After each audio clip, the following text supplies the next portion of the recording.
Welcome to Kenton's videos. Enjoy the video. You begin by confirming you have admin rights. Without them, you can't change group policies. Once done, open Settings and verify whether the PC is joined to Azure AD or a work domain, because those configurations commonly enforce Windows update controls. Make sure you can access Local Group Policy Editor or the Registry Editor.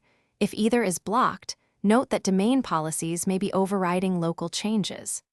Now that prerequisites are verified, move to restoring local control step by step.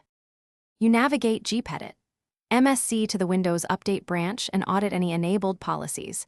Set them to not configured or disabled to return control to settings.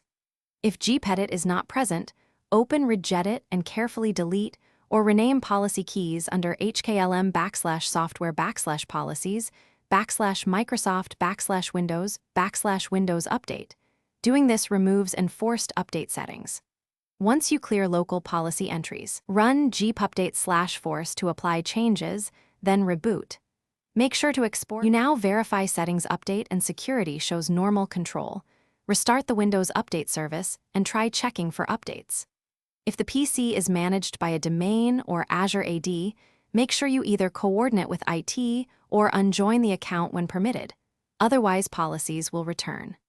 If problems persist, run the Windows Update troubleshooter and inspect Event Viewer for error codes to guide fixes. One key tip: always restore exported registry backups if a change causes instability, then escalate to IT.